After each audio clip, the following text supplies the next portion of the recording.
ਬੰਦੀ ਸਿੰਘ ਭਾਈ ਰਾਜੋਆਣਾ ਦੀ ਰਿਹਾਈ ਵਿੱਚ ਰੁਕਾਵਟ ਬਣੀ ਆਮ ਆਦਮੀ ਪਾਰਟੀ। ਕਿਸਾਨ ਜਥੇਬੰਦੀਆਂ 6 ਦਸੰਬਰ ਨੂੰ ਕਰਨਗੀਆਂ ਦਿੱਲੀ ਕੂਚ। ਸ਼੍ਰੋਮਣੀ ਅਕਾਲੀ ਦਲ ਦੀ ਵਰਕਿੰਗ ਕਮੇਟੀ ਨੇ ਸੁਖਬੀਰ ਬਾਦਲ ਦੇ ਅਸਤੀਫੇ ਤੇ ਫੈਸਲਾ ਰੱਖਿਆ ਸੁਰੱਖਿਅਤ। ਸ਼੍ਰੋਮਣੀ ਅਕਾਲੀ ਦਲ ਨੇ ਅੱਜ ਜ਼ੋਰ ਦੇ ਕੇ ਕਿਹਾ ਕਿ ਆਮ ਆਦਮੀ ਪਾਰਟੀ ਦੀ ਸਰਕਾਰ ਬੰਦੀ ਸਿੰਘ ਭਾਈ ਬਲਵੰਤ ਸਿੰਘ ਰਾਜੋਆਣਾ ਦੀ ਪੈਰੋਲ ਤੇ ਰਿਹਾਈ ਦੇ ਰਾਹ ਵਿੱਚ ਰੁਕਾਵਟ ਬਣ ਰਹੀ ਹੈ ਅਤੇ ਪਾਰਟੀ ਨੇ ਮੰਗ ਕੀਤੀ ਕਿ ਸੁਪਰੀਮ ਕੋਰਟ ਵਿੱਚ ਕੇਸ ਦੀ ਸੁਣਵਾਈ ਦੌਰਾਨ ਸਰਕਾਰ ਉਹਨਾਂ ਦੀ ਰਿਹਾਈ ਵਾਸਤੇ ਸਿਫਾਰਸ਼ ਕਰੇ।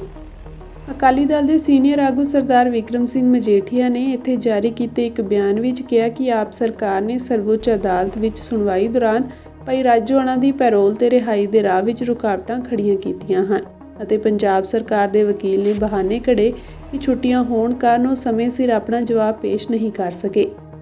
ਉਹਨਾਂ ਕਿਹਾ ਕਿ ਅਸਲੀਅਤ ਇਹ ਹੈ ਕਿ ਆਪ ਸਰਕਾਰ ਨੇ ਇਹ ਸਟੈਂਡ ਲੈ ਕੇ ਸਪਸ਼ਟ ਕਰ ਦਿੱਤਾ ਹੈ ਕਿ ਉਸ ਦਾ ਇਸ ਅਤਿ ਸੰਵੇਦਨਸ਼ੀਲ ਮਾਮਲੇ ਤੇ ਸਿੱਖ ਭਾਈਚਾਰੇ ਦੀਆਂ ਭਾਵਨਾਵਾਂ ਦਾ ਸਤਿਕਾਰ ਕਰਨ ਦਾ ਕੋਈ ਇਰਾਦਾ ਨਹੀਂ ਹੈ ਅਤੇ ਸਰਕਾਰ ਸਾਰੀ ਸਿੱਖ ਕੌਮ ਦੀਆਂ ਭਾਵਨਾਵਾਂ ਦਾ ਵਿਰੋਧ ਕਰਨ ਤੇ ਤੁਲੀ ਹੈ।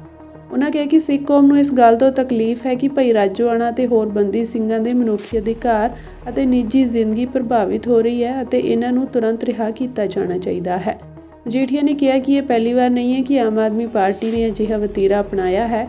ਉਹਨਾਂ ਕਿਹਾ ਕਿ ਦਿੱਲੀ ਵਿੱਚ ਆਪ ਸਰਕਾਰ ਨੇ ਬੰਦੀ ਸਿੰਘ ਭਾਈ ਦਵਿੰਦਰਪਾਲ ਸਿੰਘ ਭੁੱਲਰ ਦੀ ਰਿਹਾਈ ਦੀ ਅਪੀਲ ਤੇ 7 ਵਾਰ ਵਿਚਾਰ ਕੀਤਾ ਪਰ ਅੰਤ ਵਿੱਚ ਉਸ ਨੂੰ ਠੁਕਰਾ ਦਿੱਤਾ। ਉਹਨਾਂ ਕਿਹਾ ਕਿ ਇਹ ਅਪੀਲ ਉਦੋਂ ਠੁਕਰਾਈ ਗਈ ਜਦੋਂ ਆਪ ਦੇ ਕਨਵੀਨਰ ਅਰਵਿੰਦ ਕੇਜਰੀਵਾਲ ਨੇ ਇਹ ਵਾਅਦਾ ਕੀਤਾ ਸੀ ਕਿ ਪ੍ਰੋਫੈਸਰ ਭੁੱਲਰ ਨੂੰ ਰਿਹਾ ਕੀਤਾ ਜਾਵੇਗਾ ਅਤੇ ਉਹਨਾਂ ਨੇ ਇਸ ਲਈ ਸਿਫਾਰਸ਼ ਕਰ ਦਿੱਤੀ ਹੈ।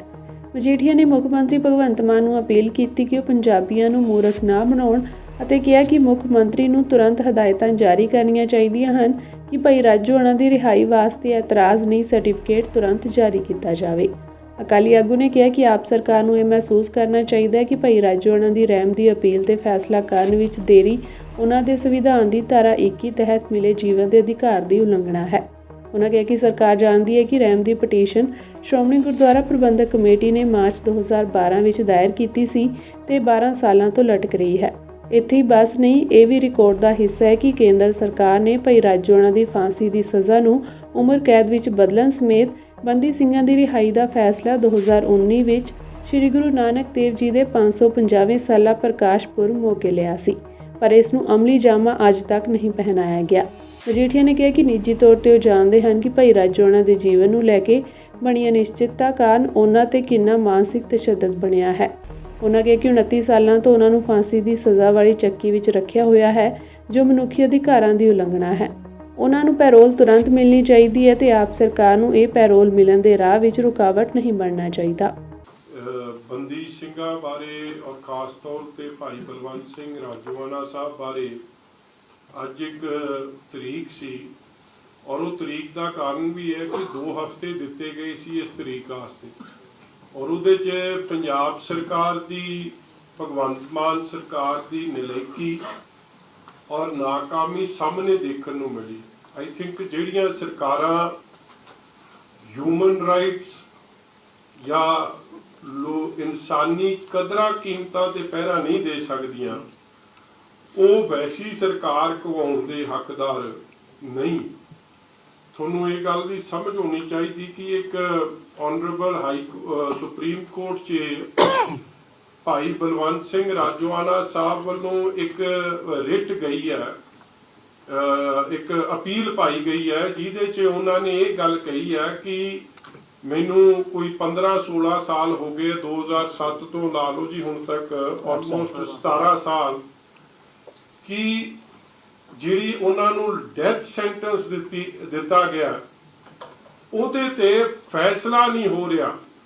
ਉਹ ਚਾਹੁੰਦੇ ਕਿ ਉਸ ਮਰਸੀ ਪਟੀਸ਼ਨ ਦਾ ਫੈਸਲਾ ਹੋਵੇ ਔਰ ਜੇ ਸਰਕਾਰ ਨੇ ਉਸ ਨੂੰ ਕੇਂਦਰ ਦੀ ਸਰਕਾਰ ਨੇ ਔਰ ਸੂਬੇ ਦੀ ਸਰਕਾਰ 'ਚ ਉਹਦੇ ਵਿਊ ਮੰਗੇ ਗਏ ਆ ਕਿ ਤੁਹਾਡੇ ਕੀ ਵਿਊ ਨੇ, ਮਗਰ ਰਾਜੋਆਣਾ ਸਾਹਿਬ ਬੜੇ ਕਲੀਅਰ ਨੇ ਕਿ ਮੇਰਾ ਫੈਸਲਾ ਕਰੋ ਜਾਂ ਅੰਨੇ ਜਾਂ ਬੰਨੇ, ਈਦਰ ਡੈਥ ਸੈਂਟੈਂਸ ਦਿਓ ਜਾਂ ਫਿਰ ਇਸ ਡੈਥ ਸੈਂਟੈਂਸ ਨੂੰ ਜੇ ਕਮਿਊਟ ਕਰਨਾ ਤੇ ਉਹ ਫੈਸਲਾ ਦਿਓ। ਮਗਰ ਤੁਸੀਂ ਕਿਸੇ ਇਨਸਾਨ ਨੂੰ 10/10 ਦੀ ਚੱਕੀ 'ਚ ਡੈਥ ਰੋ ਤੇ 16 ਸਾਲ ਇਸ ਗੱਲ ਤੇ ਪੈਂਡਿੰਗ ਨਹੀਂ ਰੱਖ ਸਕਦੇ। ਤੁਸੀਂ ਲੋਕਾਂ ਦੀਆਂ ਮਾਨਸਿਕਤਾ ਮਾਨਸਿਕ ਹਾਲਾਤ ਨਾਲ ਖਿਲਵਾੜ ਨਹੀਂ ਕਰ ਸਕਦੇ। ਔਰ ਅਫਸੋਸ ਨਾਲ ਕਹਿਣਾ ਪੈਂਦਾ ਕਿ ਕੇਜਰੀਵਾਲ ਸਾਹਿਬ ਕਿੰਨੀ ਵਾਰੀ ਚੀਫ ਮਿਨਿਸਟਰ ਰਹੇ ਔਰ ਚੀਫ ਮਿਨਿਸਟਰ ਰਹਿੰਦਿਆਂ ਉਹਨਾਂ ਨੇ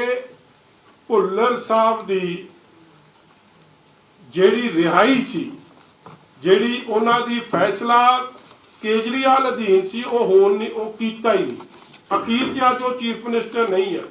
ਉਹੀ ਪਾਲਿਸੀ ਰਾਜੋਆਣਾ ਸਾਹਿਬ ਦੇ ਹੱਕ 'ਚ ਰੱਖੀ ਜਾ ਰਹੀ ਹੈ। If you go to live law, ਪਿਛਲੀ ਤਾਰੀਖ ਤੇ ਮੈਨੂੰ ਲੱਗਦਾ 3 ਤਰੀਕ ਸੀ ਜਾਂ 4 ਸੀ ਜੀ, 4 ਤਰੀਕ ਸੀ।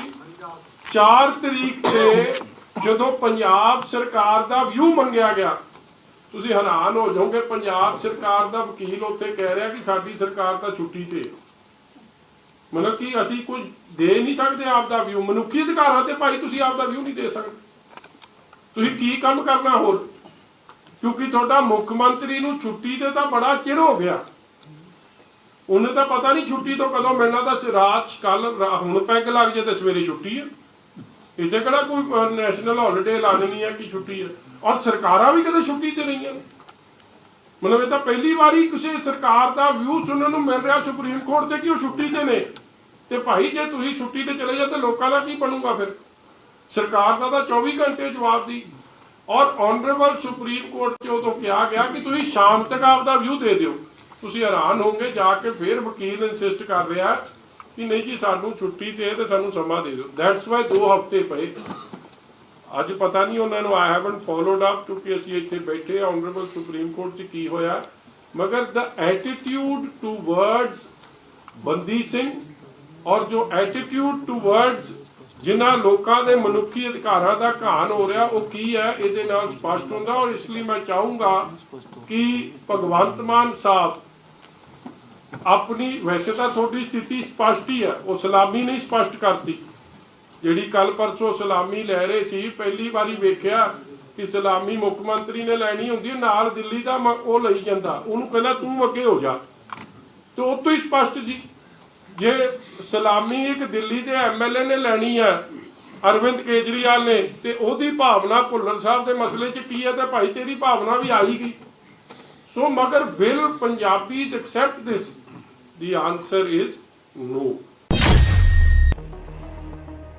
ਪੰਜਾਬ ਤੇ ਹਰਿਆਣਾ ਦੀਆਂ ਹੱਦਾਂ ਉੱਤੇ ਕਿਸਾਨਾਂ ਤੇ ਮਜ਼ਦੂਰਾਂ ਦੀਆਂ ਮੰਗਾਂ ਦੇ ਹੱਕ ਵਿੱਚ ਪਿਛਲੇ 9 ਮਹੀਨਿਆਂ ਤੋਂ ਸੰਘਰਸ਼ ਕਰ ਰਹੇ ਕਿਸਾਨ ਮਜ਼ਦੂਰ ਮੋਰਚਾ ਤੇ ਸੰਯੁਕਤ ਕਿਸਾਨ ਮੋਰਚਾ ਨੇ ਅੰਦੋਲਨ ਨੂੰ ਹੋਰ ਤੇਜ਼ ਕਰਨ ਦਾ ਫੈਸਲਾ ਕੀਤਾ ਹੈ। ਹੁਣ ਕਿਸਾਨ ਜਥੇਬੰਦੀਆਂ ਵੱਲੋਂ ਪ੍ਰੈਸ ਕਾਨਫਰੰਸ ਕਰਕੇ ਵੱਡਾ ਐਲਾਨ ਕੀਤਾ ਗਿਆ। ਕਿਸਾਨਾਂ ਨੇ ਕਿਹਾ ਕਿ ਹੁਣ ਉਹ 6 ਦਸੰਬਰ ਨੂੰ ਦਿੱਲੀ ਵੱਲ ਕੂਚ ਕਰਨਗੇ। ਕਿਸਾਨ ਆਗੂਆਂ ਨੇ ਆਖਿਆ ਕਿ ਜਿਸ ਦਿਨ ਤੋਂ ਅਸੀਂ ਖਨੌਰੀ ਬਾਰਡਰ ਤੇ ਭੁੱਖ ਹੜਤਾਲ ਤੇ ਬੈਠਾਂਗੇ, ਉਸ ਦਿਨ ਤੋਂ ਅਸੀਂ ਸਰਕਾਰ ਨੂੰ 10 ਦਿਨ ਦਾ ਸਮਾਂ ਦੇਵਾਂਗੇ। ਜੇਕਰ ਕੋਈ ਹੱਲ ਲੱਭਿਆ ਤਾਂ ਠੀਕ ਹੈ, ਨਹੀਂ ਤਾਂ ਦਿੱਲੀ ਵੱਲ ਕੂਚ ਕੀਤਾ ਜਾਵੇਗਾ। ਦੱਸਣਯੋਗ ਹੈ ਕਿ ਕਿਸਾਨ ਆਗੂ ਜਗਜੀਤ ਸਿੰਘ ਡੱਲੇਵਾਲ ਵੱਲੋਂ 26 ਨਵੰਬਰ ਤੋਂ ਖਨੌਰੀ ਬਾਰਡਰ ਤੇ ਚੱਲ ਰਹੇ ਮੋਰਚੇ ਵਿੱਚ ਮਰਨ ਵਰਤ ਸ਼ੁਰੂ ਕੀਤਾ ਜਾਵੇਗਾ। ਕਿਸਾਨ ਆਗੂਆਂ ਨੇ ਕਿਹਾ ਕਿ ਕੇਂਦਰ ਸਰਕਾਰ ਨੇ ਦਿੱਲੀ ਵਿੱਚ ਅੰਦੋਲਨ ਖਤਮ ਕਰਨ ਸਮੇਂ ਕਿਸਾਨਾਂ ਦੀਆਂ ਮੰਗਾਂ ਨੂੰ ਲਿਖਤੀ ਤੌਰ ਤੇ ਮੰਨਿਆ ਸੀ, ਪਰ ਹਾਲੇ ਤੱਕ ਮੰਗਾਂ ਪੂਰੀਆਂ ਨਹੀਂ ਕੀਤੀਆਂ ਗਈਆਂ।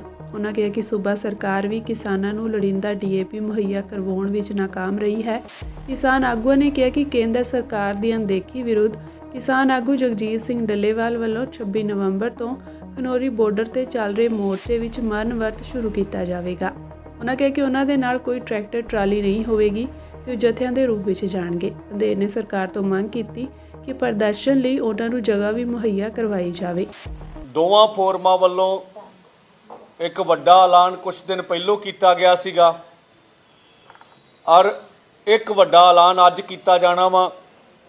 ਸਰਕਾਰ ਦੀ ਸਾਰੀ ਪੋਜੀਸ਼ਨ ਨੂੰ ਦੇਖਦਿਆਂ ਹੋਇਆਂ, ਸਾਰੇ ਜਾਇਜ਼ੇ ਲੈਣ ਤੋਂ ਬਾਅਦ, ਗੰਭੀਰ ਚਰਚਾ ਤੋਂ ਬਾਅਦ ਦੋਵਾਂ ਫੋਰਮਾਂ ਨੇ ਇਹ ਫੈਸਲਾ ਕੀਤਾ ਵਾ ਵੀ 6 ਦਸੰਬਰ ਨੂੰ ਦਿੱਲੀ ਕੂਚ ਕਰਾਂਗੇ। ਔਰ ਇਹ ਫੈਸਲਾ ਕਿਉਂ ਕਰਨਾ ਪਿਆ ਵੀ 18 ਜਨਵਰੀ ਤੋਂ ਬਾਅਦ ਕੋਈ ਵੀ ਗੱਲਬਾਤ ਅੱਗੇ ਨਹੀਂ ਵਧੀ ਹੈਗੀ। ਇਹਦੋਂ ਗਾਹਾਂ ਸਾਡੇ ਵੱਲੋਂ ਸਦਾ ਹੀ ਰਸਤੇ ਖੁੱਲ੍ਹੇ ਰਹੇ ਆ ਸਰਕਾਰ ਨਾਲ ਗੱਲਬਾਤ ਲਈ। ਸਰਕਾਰ ਨੇ ਸਾਡੇ ਲਈ ਦਰਵਾਜ਼ੇ ਬੰਦ ਕੀਤੇ ਹੈਗੇ ਆ। ਔਰ ਜਦੋਂ ਅਸੀਂ ਇਹ ਸੋਚ ਰਹੇ ਹੈਗੇ ਆ ਵੀ ਇੱਕ ਵੱਡਾ ਲੀਡਰ ਮਰਨ ਵਰਤ ਤੇ ਬੈਠੂਗਾ ਔਰ ਸਰਕਾਰ ਦੇ ਜੇ ਕੰਨਾਂ ਤੇ ਜੂੰ ਨਹੀਂ ਛਰਕਦੀ ਹੈਗੀ ਤਾਂ ਫਿਰ 6 ਦਸੰਬਰ ਨੂੰ ਦਿੱਲੀ ਕੂਚ ਕਰਾਂਗੇ ਜਥਿਆਂ ਦੇ ਰੂਪ ਵਿੱਚ। ਜਥਿਆਂ ਦੀ ਕੀ ਗਿਣਤੀ ਹੋਊਗੀ, 51 ਹੋਊਗੀ, 100 ਹੋਊਗੀ, ਇਹ ਬਾਅਦ ਵਿੱਚ ਤੁਹਾਨੂੰ ਸਾਰਾ ਕਲੀਅਰ ਕਰ ਦਿੱਤਾ ਜਾਊਗਾ।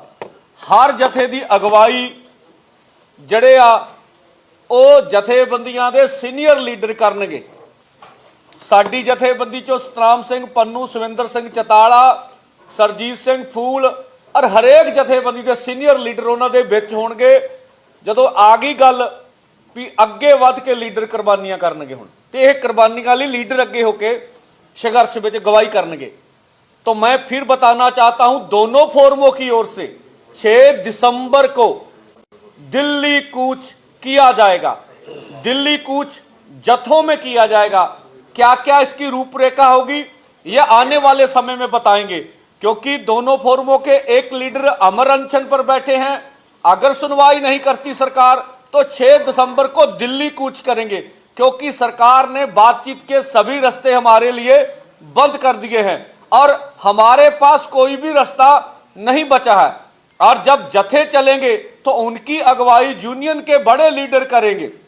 उसमें से सतनाम सिंह जी पन्नू, सविंदर सिंह जी चताला, सरजीत सिंह जी फूल, इसी तरह से जो भी यूनियन का वो कार्यक्रम होगा, भी कौन यूनियन जाएगी, क्या फोरम इकट्ठा जाएगा, आने वाले समय में बताएंगे। उनमें बड़े लीडर आगे होंगे बीच में, और कुछ भी आगे सरकार की मर्जी वो क्या करती है क्या नहीं करती है। तो ये बड़ा ऐलान है, इसलिए हम पूरे प्रदेश और पूरे देश के किसान मजदूर को आह्वान करते हैं भी आज करो मरो की पोजीशन है, और किसी भी कीमत पर जब हमारे किसान खेत खलिहानों में खुदकुशी कर रहे हैं, कर्ज की मारी हुई किसानी है, हमारी फसलें इस बार मंडियों में बुरी तरह रुली है, इन सबको देखते हुए हमारे पास कोई भी अभी चारा नहीं बच रहा है कि हमारे पास कोई और रास्ता हो तो हम उसके लिए हमने 9 महीने पीसफुली ढंग से सरकार का वेट किया, इंतजार किया और धरने पर बैठे रहे, और अब हम दिल्ली की ओर कूच करेंगे। ਅੱਜ ਸ਼੍ਰੋਮਣੀ ਅਕਾਲੀ ਦਲ ਦੀ ਵਰਕਿੰਗ ਕਮੇਟੀ ਦੀ ਮੀਟਿੰਗ ਹੋਈ। ਇਸ ਮੀਟਿੰਗ ਦੌਰਾਨ ਕਈ ਪੰਜਾਬ ਦੇ ਵੱਖ-ਵੱਖ ਮੁੱਦਿਆਂ ਅਤੇ ਸੁਖਬੀਰ ਬਾਦਲ ਦੇ ਅਸਤੀਫੇ ਤੇ ਚਰਚਾ ਕੀਤੀ ਗਈ। ਇਸ ਦੌਰਾਨ ਸ਼੍ਰੋਮਣੀ ਅਕਾਲੀ ਦਲ ਦੇ ਕਾਰਜਕਾਰੀ ਪ੍ਰਧਾਨ ਬਲਵਿੰਦਰ ਸਿੰਘ ਭੁੰਦੜ ਨੇ ਕਿਹਾ ਕਿ ਸੁਖਬੀਰ ਬਾਦਲ ਦਾ ਅਸਤੀਫੇ ਤੇ ਫੈਸਲਾ ਅਜੇ ਸੁਰੱਖਿਅਤ ਰੱਖਿਆ ਗਿਆ ਹੈ। ਉਹਨਾਂ ਇਹ ਵੀ ਕਿਹਾ ਕਿ ਅਸਤੀਫੇ ਤੇ ਜ਼ਿਲ੍ਹਾ ਪ੍ਰਧਾਨਾਂ ਨਾਲ ਅਤੇ ਬਾਕੀ ਮੈਂਬਰਾਂ ਨਾਲ ਵੀ ਚਰਚਾ ਕੀਤੀ ਜਾਵੇਗੀ। ਕਾਰਜਕਾਰੀ ਪ੍ਰਧਾਨ ਬਲਵਿੰਦਰ ਸਿੰਘ ਭੁੰਦੜ ਨੇ ਕਿਹਾ ਕਿ ਸੁਖਬੀਰ ਬਾਦਲ ਦਾ ਅਸਤੀਫਾ ਅਜੇ ਪ੍ਰਵਾਨ ਨਹੀਂ ਕੀਤਾ ਗਿਆ ਹੈ, ਬੈਠਕਾਂ ਮਗਰੋਂ ਹੀ ਫੈਸਲਾ ਲਿਆ ਜਾਵੇਗਾ। ਫਿਲਹਾਲ ਵਰਕਿੰਗ ਕਮੇਟੀ ਵਿੱਚ ਸੁਖਬੀਰ ਬਾਦਲ ਤੇ ਕੋਈ ਫੈਸਲਾ ਨਹੀਂ ਲਿਆ ਗਿਆ ਹੈ। ਹੁਣ ਜ਼ਿਲ੍ਹਾ ਤੇ ਹਲਕੇ ਪੱਧਰ ਦੀਆਂ ਮੀਟਿੰਗਾਂ ਹੋਣਗੀਆਂ, ਸਾਰੇ ਅਹੁਦੇਦਾਰਾਂ ਦੀ ਰਾਏ ਤੋਂ ਬਾਅਦ ਹੀ ਫੈਸਲਾ ਲਿਆ ਜਾਵੇਗਾ। ਜੋ ਪ੍ਰਧਾਨ ਜੀ ਦਾ ਅਸਤੀਫਾ ਆਇਆ ਸੀ ਉਸ ਤੇ ਬੜੀ ਵਿਚਾਰ ਕੀਤੀ ਗਈ ਹੈ। ਉਸ ਵਿਚਾਰ ਤੇ ਪਾਰਟੀ ਨੇ ਸਾਰੀਆਂ ਰਾਇਆਂ ਦੇ ਕੇ, ਲੇਕਿਨ ਕਿਉਂਕਿ ਪਾਰਟੀ ਦੀ ਇੱਕ ਬੜੀ ਅਹਿਮ ਬਾਡੀ ਹੈ ਤਾਂ ਉਹਨਾਂ ਨੇ ਇਹ ਵੀ ਰਾਏ ਦਿੱਤੀ ਹੈ ਕਿ ਭੁੰਦੜ ਸਾਹਿਬ ਅਗਲੀ ਕਾਰਵਾਈ ਕਰਨ ਤੋਂ ਪਹਿਲਾਂ ਸਾਡੀ ਤੁਹਾਨੂੰ ਅਪੀਲ ਹੈ ਕਿ ਜ਼ਿਲ੍ਹਾ ਜਥੇਦਾਰ ਬਹੁਤ ਅਹਿਮ ਨੇ, ਤੁਸੀਂ ਉਹ ਸੱਦਣੇ ਜ਼ਰੂਰੀ ਨੇ। ਸ਼੍ਰੋਮਣੀ ਕਮੇਟੀ ਜਿਹੜੀ ਇਲੈਕਟਡ ਬਾਡੀ ਹੈ, ਜਿਹਨੇ ਅੱਜ ਦਿੱਲੀ ਤੇ ਪੰਜਾਬ 2 ਸਰਕਾਰਾਂ ਹਰਾਈਆਂ ਤੇ ਪਾਰਟੀਆਂ 3-4 ਹਰਾਈਆਂ, ਜਿਹਦੇ ਦੂਸਰੀਆਂ ਪਾਰਟੀਆਂ ਵੀ ਵਿੱਚ ਸੀ ਤੇ ਸਰਕਾਰਾਂ ਵਿੱਚ ਸੀ, ਉਹਦੀ ਵੀ ਜ਼ਰੂਰੀ ਹੈ ਸੱਦਣੀ। ਏਡੀ ਵੱਡੀ ਉਹਨਾਂ ਨੇ ਇੱਕ ਦਲੇਰੀ ਨਾਲ ਜੋ ਫੈਸਲਾ ਦਿੱਤਾ ਸ਼੍ਰੋਮਣੀ ਅਕਾਲੀ ਦਲ ਨੂੰ ਤੇ ਤਾਕਤ ਤੇ ਆਪਣੇ ਧਰਮ ਦੀ ਬਾਡੀ ਨੂੰ ਬਚਾਇਆ, ਉਸ ਦੀ ਵੀ ਜ਼ਰੂਰੀ ਹੈ। ਤੇ ਫਿਰ ਜਿਹੜੇ ਸਾਡੇ ਹਲਕਾ ਦੇ ਇੰਚਾਰਜ ਨੇ ਉਹ ਵੀ ਹੈ ਮੰਗ ਨੇ, ਪਿੰਡਾਂ ਜਾਂਦੇ ਲੋਕਾਂ ਦੀ ਰਾਇ ਆਉਂਦੀ, ਉਹਨੂੰ ਇਹ ਸਾਰੀਆਂ ਰਾਇਆਂ ਕਰਨ ਵਾਸਤੇ ਸਾਨੂੰ ਕਿਹਾ ਗਿਆ ਕਿ ਆਦੇਸ਼ ਦਿੱਤਾ ਕਿ ਰਾਇਆਂ ਸਾਰੀਆਂ ਕਰੋ, ਰਾਇ ਕਰਨ ਤੋਂ ਬਾਅਦ ਫਾਈਨਲ ਰਾਇ ਬਣਾਓ। ਇਹ ਉਹਨਾਂ ਨੇ ਸਾਨੂੰ ਆਦੇਸ਼ ਕਹਿ ਲਓ, ਅਪੀਲ ਕਹਿ ਲਓ, ਇਹ ਦਿੱਤੀ ਹੈ। ਇਹ ਅੱਜ ਦਾ ਜਿਹੜਾ ਹੈ ਮੁੱਖ ਜੋ ਅੱਜ ਦੇ ਫੈਸਲੇ ਨੇ ਬੰਦੀ ਸਿੰਘਾਂ ਦਾ ਵੀ ਜੋ ਇਹਨਾਂ ਨੇ ਸਰਕਾਰ ਨੇ ਸਟੈਂਡ ਲਿਆ ਉਹ ਟੋਟਲ ਗਲਤ ਹੈ। ਰਾਜੋਆਣਾ ਸਾਹਿਬ ਦੇ ਕੇਸ 'ਚ ਪਹਿਲਾਂ ਭੁੱਲਰ ਸਾਹਿਬ ਦੇ ਕੇਸ 'ਚ ਲਿਆ, ਜਿਹੜੇ ਕਹਿੰਦੇ ਨੇ ਕੁਛ ਨਹੀਂ ਕੀਤਾ ਅਕਾਲੀਆਂ ਨੇ। ਰਾਜੋ ਸਾਹਿਬ ਦਾ, ਭੁੱਲਰ ਸਾਹਿਬ ਦਾ, ਸਾਰੀਆਂ ਅਕਾਲੀ ਸਰਕਾਰ ਵੇਲੇ ਹੋਏ ਸੀ ਮਸਲੇ ਕਿ ਉਸ ਵੇਲੇ ਇਹਨਾਂ ਦੀਆਂ ਸਜ਼ਾਵਾਂ ਜਿਹੜੀਆਂ ਮੌਤ ਦੀਆਂ ਸੀ ਬਦਲਣ ਵਾਸਤੇ ਵਾਅਦੇ ਵੀ ਕੀਤੇ ਸਰਕਾਰਾਂ ਨੇ, ਬਾਅਦ 'ਚ ਮੁੱਕਰ ਗਈਆਂ। ਇਹਨਾਂ 'ਤੇ ਸੀ ਕਿ ਜੇ ਦਿੱਲੀ ਚਾਹੁੰਦੀ ਤਾਂ ਰਿਹਾ ਹੋ ਸਕਦਾ ਸੀ ਭੁੱਲਰ ਸਾਹਿਬ, ਇਹ ਚਾਹੁੰਦੇ ਤਾਂ ਅੱਜ ਰਾਜੋਆਣਾ ਨੂੰ ਵੀ ਪੈਰੋਲ ਮਿਲ ਸਕਦੀ ਸੀ, ਲੇਕਿਨ ਇਹਨਾਂ ਨੇ ਗੋਲਮੋਲ ਕਰਤੀ ਹੈ, ਜਵਾਬ ਨਹੀਂ ਦਿੱਤਾ। ਸੋ ਉਸ 'ਤੇ ਵੀ ਸਾਰਾ ਅੱਜ ਇਹ ਮਤਾ ਆਇਆ। ਸੋ ਇਹ ਬਤੇਸੀ ਨਾਲ ਮੇਨ ਲੇਕਿਨ ਜੋ ਹੈ ਪਾਰਟੀ ਨੂੰ ਜੋ ਦੇਸ਼ ਹੈ ਉਹ ਅਗਲਾ ਹੈ ਜੀ। ਅਤੇ ਅਗਲੇ ਪ੍ਰੋਗਰਾਮ ਅਸੀਂ ਉਵੇਂ ਡੇਟਾ ਦੇ ਕੇ ਕਰਾਂਗੇ। ਫਿਰ ਫਾਈਨਲ ਰਾਏ ਜਿਹੜੇ ਤੁਹਾਡੇ ਕੋਲ ਫਿਰ ਆ ਕੇ ਸੰਗਤ ਦੇ ਵਿੱਚ ਅਸੀਂ ਸਾਰੀ ਦੱਸਾਂਗੇ। ਇਹਨਾਂ ਲਫ਼ਜ਼ਾਂ ਨਾਲ ਤੁਹਾਡਾ ਬਹੁਤ ਧੰਨਵਾਦ। ਪਾਰਟੀ ਡੈਮੋਕ੍ਰੈਟਿਕ ਪਾਰਟੀ ਹੈ। ਮੈਂ ਕਦੇ ਵੀ ਇਸ ਸੁਭਾਅ ਦਾ ਬੰਦਾ ਨਹੀਂ ਕਿ ਪਾਰਟੀ 'ਚ ਤੁਸੀਂ ਜੋ ਮੂੰਹ 'ਚੋਂ ਕਹਿ ਦਿਓ ਪਾਰਟੀ ਹੈ। ਪਾਰਟੀ ਹੀ ਸਾਨੂੰ ਇਸ ਥਾਂ 'ਤੇ ਬਿਠਾਉਂਦੀ ਹੈ। ਇਸ ਕਰਕੇ ਮੈਂ ਉਹਦੀ ਰਾਏ ਤੋਂ ਬਗੈਰ ਕੋਈ ਗੱਲ ਇੱਕ ਲਫ਼ਜ਼ ਵੀ ਅੱਗੇ ਅੱਖਰ ਨਹੀਂ ਕਹਿਣਾ। ਅੱਜ ਵੀ ਜੋ ਗੱਲ ਕਹੀ ਹੈ ਸਾਰੀ ਪਾਰਟੀ ਦੇ ਮੇਰੇ ਦੁਆਲੇ ਸਾਰੀ ਪਾਰਟੀ ਬੈਠੀ ਹੈ। ਇੱਕ ਵੀ ਲਫ਼ਜ਼ ਕਹਿ ਇਹਨੂੰ ਕਿ ਭਾਈ ਹੁਣ ਜਿਹੜਾ ਤਰੀਕਾ ਹੋ ਗਿਆ ਅਸੀਂ ਤਾਂ ਲੜਨ ਵਾਲੇ ਸੀ, ਅੱਜ ਸੋਸ਼ਲ ਮੀਡੀਆ 'ਤੇ ਪ੍ਰੈਸ ਆ ਗਿਆ, TV ਆ ਗਿਆ। ਅਸੀਂ ਤਾਂ ਤੇਰੇ ਨਾਲ ਹੀ ਅਵਤਾਰ ਸਿੰਘ ਗੱਲਾਂ ਕਰਨ ਵਾਲੇ ਹੁੰਦੇ ਸੀ ਵੱਧ ਤੋਂ ਵੱਧ, ਅਤੇ ਉਦੋਂ ਤਾਂ ਤੁਸੀਂ ਹੁੰਦੇ ਸੀ ਅਤੇ ਅਸੀਂ ਲੋਕਾਂ ਜਾ ਕੇ ਲੜਦੇ ਸੀ। ਹੁਣ ਜ਼ਮਾਨੇ ਵੱਖਰੇ ਆ ਗਏ, ਇਸ ਕਰਕੇ ਕਈ ਵਾਰੀ ਸਾਨੂੰ ਇਸ ਜ਼ਮਾਨੇ ਦਾ ਪਤਾ ਵੀ ਨਹੀਂ ਲੱਗਦਾ। ਜੋ ਅਸੀਂ ਮਨੋ ਅਕਾਲੀ ਦਲ ਵਾਸਤੇ, ਪੰਜਾਬ ਦੇ ਲੋਕਾਂ ਵਾਸਤੇ, ਦੇਸ਼ ਵਾਸਤੇ ਅਸੀਂ ਲੜਾਈਆਂ ਲੜੀਆਂ, ਅੱਜ ਵੀ ਅਸੀਂ ਉੱਥੇ ਹੀ ਖੜ੍ਹੇ ਹਾਂ। ਅੱਜ ਵੀ ਮੈਨੂੰ ਦੁੱਖ ਹੈ ਕਿ ਜੇ ਕਿਤੇ ਸਾਡਾ ਸਾਥ ਦੇ ਦਿੰਦੇ, ਜਦੋਂ ਅਸੀਂ ਧਰਮ ਯੁੱਧ ਮੋਰਚਾ ਲਾਇਆ ਸੀ, ਜਿਸ 'ਚ ਅਸੀਂ ਪਾਣੀਆਂ ਦੀ ਮੰਗ ਕੀ ਸੀ, ਚੰਡੀਗੜ੍ਹ ਦੀ ਮੰਗ ਸੀ, ਪੰਜਾਬੀ ਬੋਲਦੇ ਇਲਾਕਿਆਂ ਦੀ ਮੰਗ ਸੀ, ਵਪਾਰ ਦੀ, ਪਾਕਿਸਤਾਨ ਲਾਂਘੇ ਦੀ ਮੰਗ ਸੀ, ਔਰ ਜੋ ਟੈਕਸ ਹੈ 3 ਸਟੇਟਾਂ ਦਾ ਮਾਫ ਕੀਤਾ, ਸਾਡੀ ਬਰਾਬਰਤਾ ਦੀ ਮੰਗ ਸੀ। ਉਹ ਇਹ ਗੱਲਾਂ ਜਿਹੜੀਆਂ ਅਸੀਂ ਫੌਜਾਂ ਦੀ ਭਰਤੀ ਦੀ ਮੈਰਿਟ 'ਤੇ ਮੰਗ ਸੀ, ਜੇ ਕਿਤੇ ਇਹ ਗੱਲਾਂ ਸਾਡੀਆਂ ਉਦੋਂ ਸਾਡੇ ਨਾਲ ਇਹ ਸਹਿਮਤ ਹੋ ਜਾਂਦੇ ਨਾ, ਵੱਖਰੇ ਨਾ ਖੜ੍ਹਦੇ ਸਾਨੂੰ ਮਾਰਨ ਵਾਸਤੇ ਕਿ ਜੀ ਇਹ ਪਾਣੀ ਦੀ ਘੁੱਟ ਦਿੰਦੇ ਦੂਜਿਆਂ ਨੂੰ, ਅਤੇ ਉਹਦੇ ਨਾਲ ਖੜ੍ਹੇ ਸੀ ਇੰਦਰਾ ਗਾਂਧੀ ਦੇ ਟੱਕ ਲਾਉਣ ਵੇਲੇ, ਅੱਜ ਨਾਲ ਨਾ ਖੜ੍ਹਦੇ ਤਾਂ ਅੱਜ ਆਹ ਦਿਨ ਨਹੀਂ ਸੀ ਆਉਂਦੇ। ਅੱਜ ਇਹ ਮੰਗਾਂ ਕਰਦੇ ਨੇ, ਉਸ ਵੇਲੇ ਇਹ ਜੀ ਫੈਡਰਲ ਪਾਵਰ ਮੰਗਦੇ ਨੇ, ਇਹ ਜੀ ਅਨੰਦਪੁਰ ਦਾ ਮਤਾ ਮੰਗਦੇ ਨੇ, ਤਾਂ ਖਾਲਸਾ ਮੰਗਦੇ ਨੇ। ਉਸ ਵੇਲੇ ਫਿਰ ਜੋ ਸਾਡੇ ਨਾਲ ਹੋਈ ਹੈ, ਅੱਜ ਲੋਕ ਕਹਿੰਦੇ ਕੀ ਕੀਤਾ ਅਕਾਲੀ ਦਲ ਨੇ। ਅਕਾਲੀ ਦਲ ਹੀ ਹੈ ਜਿਹੜਾ ਪੰਜਾਬ ਨੂੰ ਇੱਥੇ ਰੱਖੀ ਬੈਠਾ ਹੈ। ਨਹੀਂ ਅੱਜ ਤੋਂ ਕਿੰਨੇ ਦਾ ਪਹਿਲਾਂ ਮਰ ਜਾਂਦਾ। ਜੇ ਬਚਾਉਣ ਵਾਲਾ ਅਗਲਾ, ਮੈਂ ਲਿਖ ਕੇ ਦਿੰਦਾ ਕਿ ਵੀ ਅਕਾਲੀ ਦਲ ਬਚਾਏਗਾ। ਇਹ ਕੋਈ ਸਾਰੇ ਨਹੀਂ ਦੁਨੀਆ 'ਚ ਭਗਤ ਸਿੰਘ ਬਣਦੇ ਅਤੇ ਸਾਰੇ ਨਹੀਂ ਸੁਭਾਸ਼ ਚੰਦਰ ਬੋਸ ਬਣਦੇ।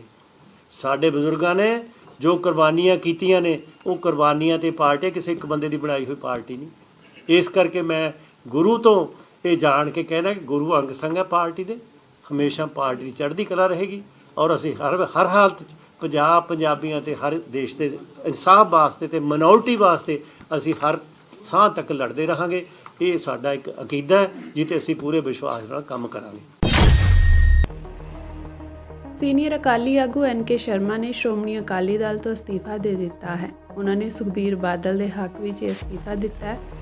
ਇਸ ਤੋਂ ਇਲਾਵਾ ਉਹਨਾਂ ਨੇ ਪਾਰਟੀ ਦੀ ਮੁੱਢਲੀ ਮੈਂਬਰਸ਼ਿਪ ਤੋਂ ਵੀ ਅਸਤੀਫਾ ਦੇ ਦਿੱਤਾ ਹੈ। ਉਹਨਾਂ ਆਖਿਆ ਕਿ ਸੁਖਬੀਰ ਬਾਦਲ ਨੂੰ ਇੱਕ ਸਾਜ਼ਿਸ਼ ਤਹਿਤ ਜਲੀਲ ਕੀਤਾ ਜਾ ਰਿਹਾ। ਦੱਸ ਦਈਏ ਕਿ ਨਰਿੰਦਰ ਕੁਮਾਰ ਸ਼ਰਮਾ ਅਕਾਲੀ ਆਗੂ ਸੁਖਬੀਰ ਬਾਦਲ ਦੇ ਬੇਹੱਦ ਕਰੀਬੀ ਮੰਨੇ ਜਾਂਦੇ ਹਨ। ਉਹ ਪਟਿਆਲਾ ਤੋਂ ਅਕਾਲੀ ਦਲ ਦੇ ਉਮੀਦਵਾਰ ਵੀ ਰਹੇ ਹਨ।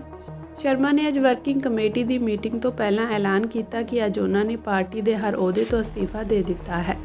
ਅਸਤੀਫਾ ਦੇਣ ਅਤੇ ਪਾਰਟੀ ਛੱਡਣ ਦਾ ਕਾਰਨ ਉਹਨਾਂ ਨੇ ਪਾਰਟੀ ਪ੍ਰਧਾਨ ਸੁਖਬੀਰ ਬਾਦਲ ਦਾ ਪਾਰਟੀ ਦੀ ਲੀਡਰਸ਼ਿਪ ਤੋਂ ਅਸਤੀਫਾ ਦੇਣਾ ਦੱਸਿਆ ਹੈ। NK ਸ਼ਰਮਾ ਨੇ ਇਹ ਵੀ ਕਿਹਾ ਕਿ ਜੇਕਰ ਸੁਖਬੀਰ ਬਾਦਲ ਅਕਾਲੀ ਦਲ ਦੇ ਪ੍ਰਧਾਨ ਬਣੇ ਰਹਿੰਦੇ ਹਨ ਤਾਂ ਉਹ ਪਾਰਟੀ ਵਰਕਰ ਵਜੋਂ ਪਾਰਟੀ ਵਿੱਚ ਕੰਮ ਕਰਦੇ ਰਹਿਣਗੇ। ਅਮਰੀਕਾ ਦੇ ਨਵੇਂ ਚੁਣੇ ਰਾਸ਼ਟਰਪਤੀ ਡੋਨਲਡ ਟਰੰਪ ਨੇ ਸਿੱਖ ਆਗੂ ਗੁਰਪਤਵੰਤ ਸਿੰਘ ਪੰਨੂ ਦੀ ਹੱਤਿਆ ਦੀ ਸਾਜ਼ਿਸ਼ ਘੜਨ ਦੇ ਦੋਸ਼ ਹੇਠ ਭਾਰਤੀ ਖੁਫੀਆ ਏਜੰਸੀ ਰਾਅ ਦੇ ਸਾਬਕਾ ਅਧਿਕਾਰੀ ਵਿਕਾਸ ਯਾਦਵ ਖਿਲਾਫ ਕੇਸ ਦਰਜ ਕਰਨ ਵਾਲੇ ਜ਼ਿਲ੍ਹਾ ਅਟਾਰਨੀ ਨੂੰ ਬਦਲਣ ਦਾ ਫੈਸਲਾ ਕੀਤਾ ਹੈ। ਟਰੰਪ ਨੇ ਵੀਰਵਾਰ ਨੂੰ ਐਲਾਨ ਕੀਤਾ ਕਿ ਉਹ ਸਿਕਿਉਰਿਟੀਜ਼ ਐਂਡ ਐਕਸਚੇਂਜ ਕਮਿਸ਼ਨ ਦੇ ਸਾਬਕਾ ਚੇਅਰਮੈਨ ਜੇ ਕਲੇਟਨ ਨੂੰ ਨਿਊਯਾਰਕ ਦੇ ਦੱਖਣੀ ਡਿਸਟ੍ਰਿਕਟ ਦੇ ਜ਼ਿਲ੍ਹਾ ਅਟਾਰਨੀ ਵਜੋਂ ਨਾਮਜ਼ਦ ਕਰ ਰਹੇ ਹਨ।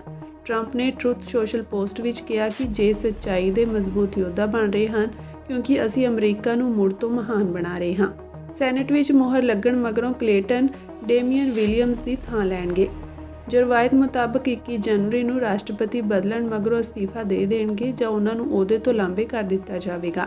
ਪਿਛਲੇ ਮਹੀਨੇ ਵਿਲੀਅਮਸ ਨੇ ਰਾਅ ਦੇ ਸਾਬਕਾ ਅਧਿਕਾਰੀ ਵਿਕਾਸ ਯਾਦਵ ਖਿਲਾਫ ਕੇਸ ਦਰਜ ਕੀਤਾ ਸੀ ਜਿਸ ਤੇ ਦੋਸ਼ ਹੈ ਕਿ ਉਸਨੇ ਗੁਰਪਤਵੰਤ ਸਿੰਘ ਪੰਨੂ ਦੀ ਹੱਤਿਆ ਲਈ ਇੱਕ ਵਿਅਕਤੀ ਨੂੰ ਸੁਪਾਰੀ ਦਿੱਤੀ ਸੀ।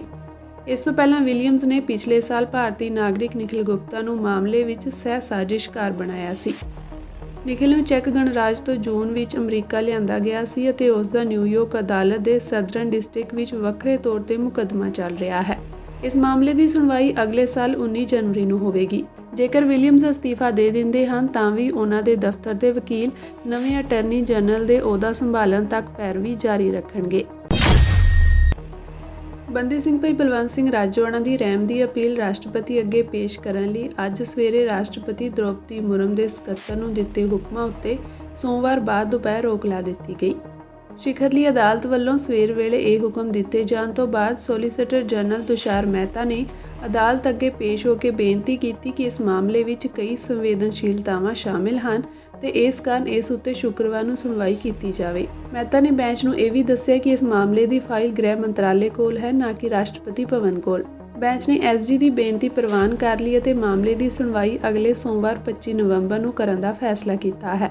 ਇਸ ਤੋਂ ਪਹਿਲਾਂ ਦਿਨੇ justice BR Gavai, justice PK Mishra ਤੇ ਜਸਟਿਸ KV ਵਿਸ਼ਵਨਾਥਨ ਦੀ ਬੈਂਚ ਨੇ ਰਾਸ਼ਟਰਪਤੀ ਦੇ ਸੈਕਟਰੀ ਨੂੰ ਹਦਾਇਤ ਦਿੱਤੀ ਕਿ ਇਹ ਮਾਮਲਾ ਰਾਸ਼ਟਰਪਤੀ ਦ੍ਰੋਪਦੀ ਮੁਰਮੂ ਅੱਗੇ ਵਿਚਾਰ ਲਈ ਪੇਸ਼ ਕੀਤਾ ਜਾਵੇ। ਬੈਂਚ ਨੇ ਰਾਸ਼ਟਰਪਤੀ ਨੂੰ ਬੇਨਤੀ ਕੀਤੀ ਸੀ ਕਿ ਉਹ 2 ਹਫ਼ਤਿਆਂ ਦੇ ਅੰਦਰ ਪਟੀਸ਼ਨ ਤੇ ਵਿਚਾਰ ਕਰਨ। ਬੈਂਚ ਨੇ ਕਿਹਾ ਸੀ ਕਿ ਇਸ ਮਾਮਲੇ ਨੂੰ ਅੱਜ ਲਈ ਖਾਸ ਤੌਰ ਤੇ ਰੱਖੇ ਜਾਣ ਦੇ ਬਾਵਜੂਦ ਕੋਈ ਵੀ ਭਾਰਤੀ ਯੂਨੀਅਨ ਵੱਲੋਂ ਪੇਸ਼ ਨਹੀਂ ਹੋਇਆ। ਅਦਾਲਤ ਸਿਰਫ ਇਸੇ ਕੇਸ ਲਈ ਬੈਠੀ ਸੀ।